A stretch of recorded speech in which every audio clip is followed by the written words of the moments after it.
Bonjour à tous, bienvenue sur videobourse.fr pour un live avec Arié Cohen, un briefing de la semaine comme on en fait très souvent, quasiment chaque début de semaine. Bonjour Arié, Salut Fabien, bonjour à tous.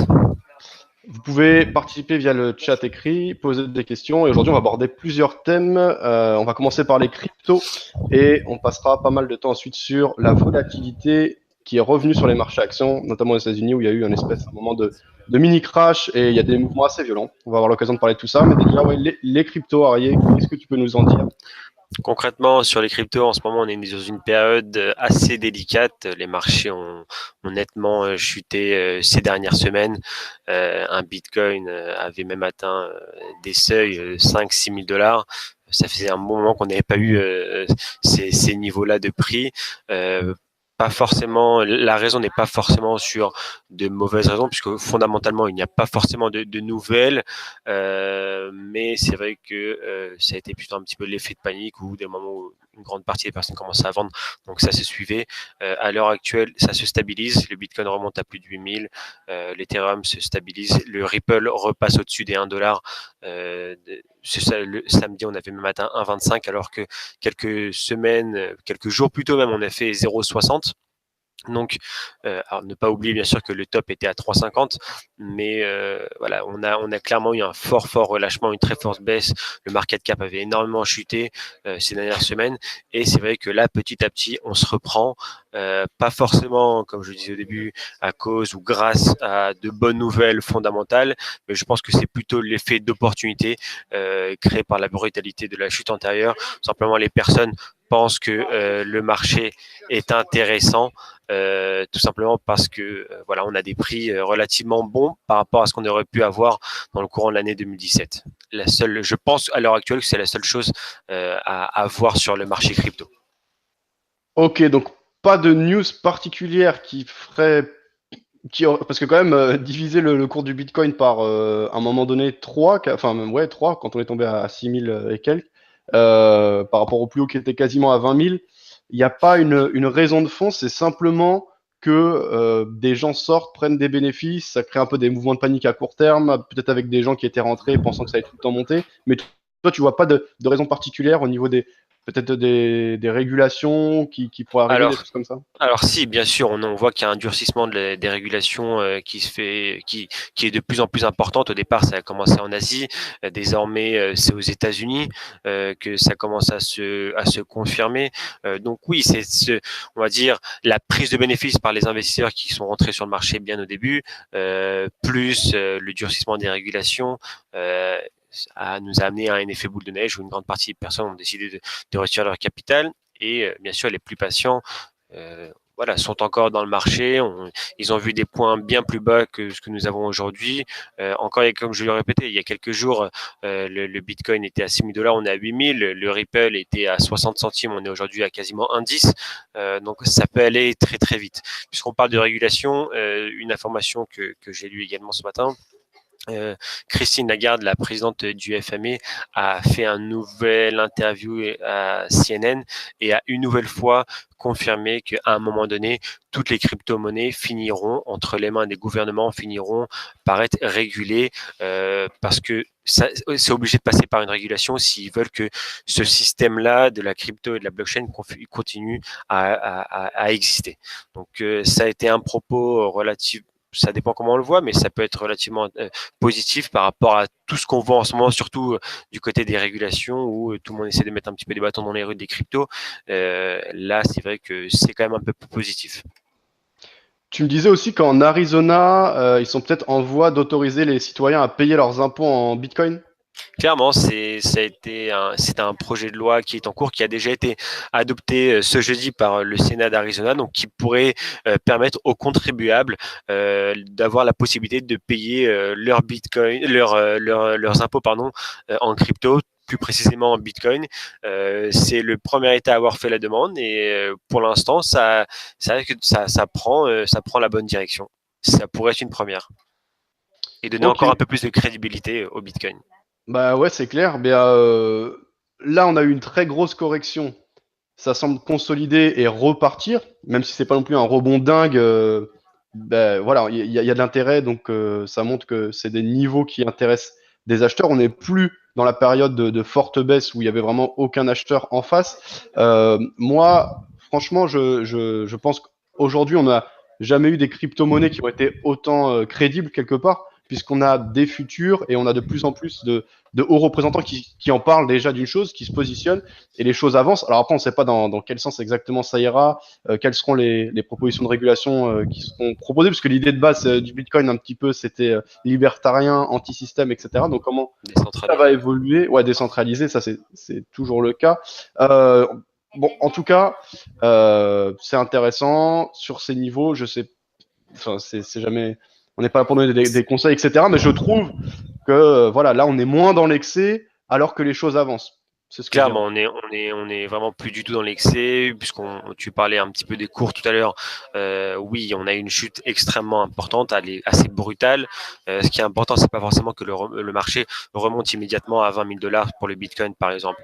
Le fait déjà que ça se fasse progressivement, petit à petit, prouve que le marché se stabilise, d'accord, et que les personnes derrière ils croient vraiment au projet. Et on va pas tout simplement avoir des hausses et des baisses 20 000, 10 000, 20 000, 10 000, on va pas commencer à jouer. Mais au contraire, je pense que c'est vraiment une chose intéressante. Limite, ce serait peut-être mieux que le Bitcoin grimpe au fur et à mesure de quelques pourcentages, 1, 2, 3% par jour, qu'il ne fasse plus de 50% en une seule et unique journée. Ça ne serait pas sain pour le marché. Ok. Alors, bah, ces dernières semaines, en tout cas ces derniers jours, la semaine dernière, on a eu un retour de la volatilité sur les marchés actions. Clairement. Bah, en parallèle de cette grosse baisse sur les crypto-monnaies d'ailleurs, alors je sais pas si le tout était lié, je sais pas si tu as un avis là-dessus. Aujourd'hui, on se reprend, mais c'est notable, ça faisait longtemps qu'on n'avait pas eu un tel retour de volatilité. Oui, ça faisait assez longtemps, effectivement, un impact de la crypto et de la baisse des cryptos sur le marché action. Ça serait difficile de dire que c'est vrai, mais en tout Et cas, la l'inverse? volatilité. L'inverse, je ne pense pas non plus. Je pense Ok. pas qu'il soit lié, en tout cas pas pour l'instant.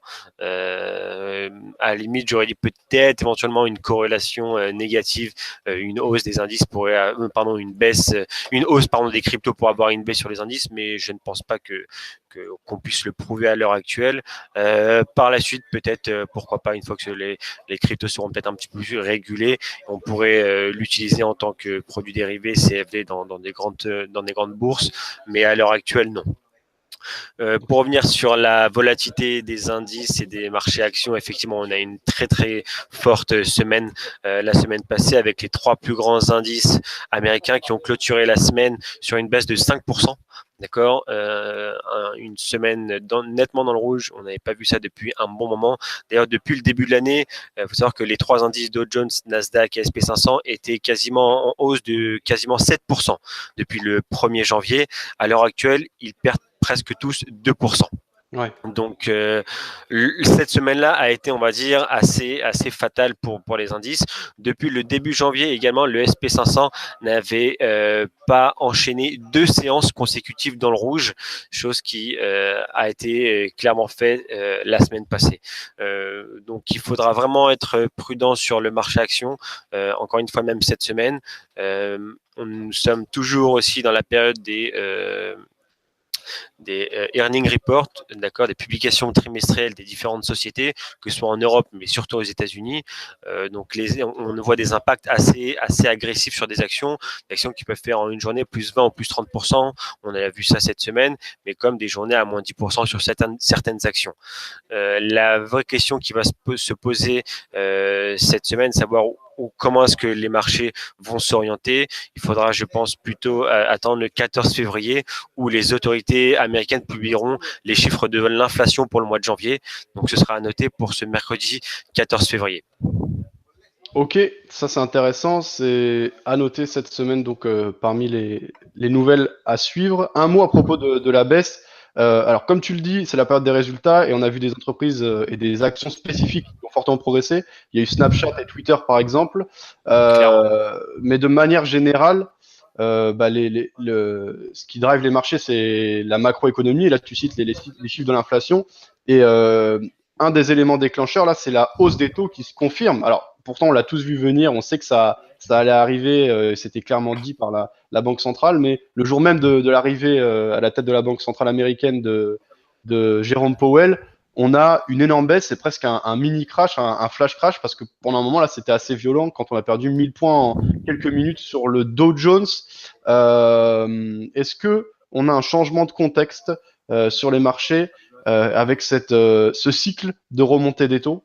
Je pense pas que c'est l'histoire des remontées des taux, comme tu l'as dit, la remontée des taux est déjà pricée dans le marché, était déjà prévue. Je pense peut-être tout simplement que c'est l'annonce du changement du nouveau président qui entre en scène, qui a tout simplement a mis cet effet un petit peu négatif, cette panique, cette peur sur les marchés. Mais je pense pas que ce soit pour autant. D'ailleurs, le marché a eu le temps déjà de se reprendre, mais encore une fois, comme toi aussi tu viens de le dire, le fait qu'il y aura une augmentation des taux, je pense que c'est déjà clairement pricé sur les marchés et sur les indices déjà depuis plusieurs semaines. Ok. Une problématique dont tu nous avais parlé la dernière fois, c'était le shutdown aux États-Unis. Je ne crois pas que la situation soit réglée pour du long terme, mais à court terme, c'est un peu écarté. Où on en est? Alors, ça a été éclaté justement ce jeudi. Il y a déjà un compromis qui a été, enfin dans la nuit de jeudi à vendredi, il y a un compromis qui a été signé entre le Sénat et la Chambre des représentants, justement concernant le financement des services fédéraux. Techniquement, le shutdown a duré à peine quelques heures, mais finalement, ils ont réussi à trouver un compromis et tout ça a été voté avec un budget. Ils se sont donné un budget, ils se sont mis d'accord. Donc, pas de suite pour l'instant à ce niveau-là du shutdown. D'accord.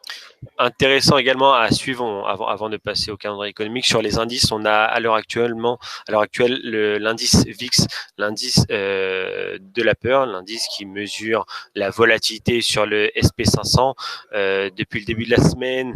Donc dès le moment où il y a eu commencé à avoir des mouvements importants sur les marchés, cet indicateur s'est clairement affolé.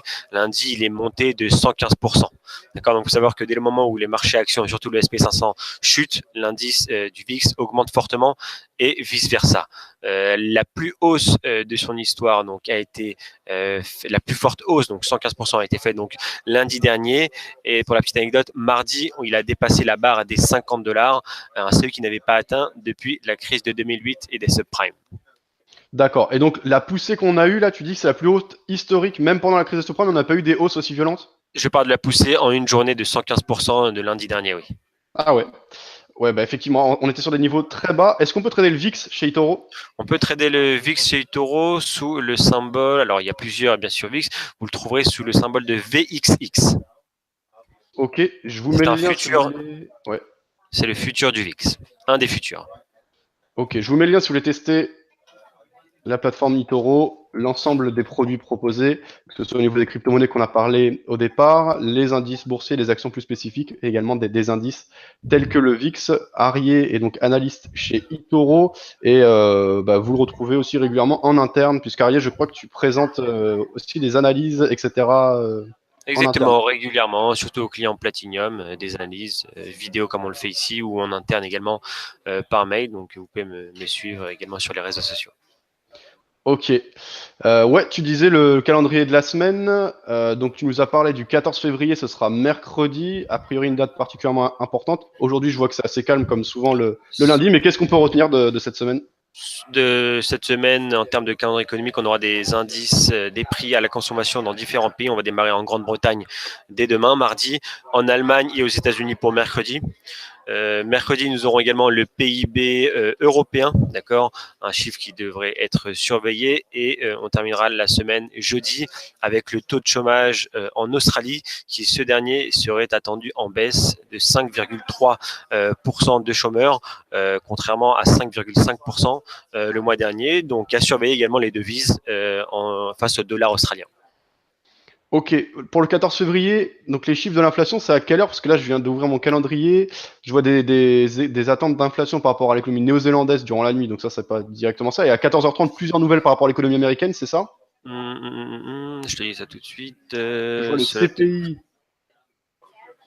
D'accord, d'après ce que je N'est vois, pas encore c'est détaillé. à 14h30 GMT. Ok. Donc c'est C'est ça. ça. Ouais, 14h30, je vois beaucoup de chiffres qui tombent. Très bien. En même temps, Merci oui, à... c'est ça. Ouais. Suivi Ouais. des réserves de pétrole américaines, comme Ah, chaque c'est ça. mercredi. Exact. Merci Arié pour ce point Avec plaisir. et je Salut te souhaite Fabien. une Bon bonne trading et semaine. bonne semaine également. À bientôt. Salut, bye bye.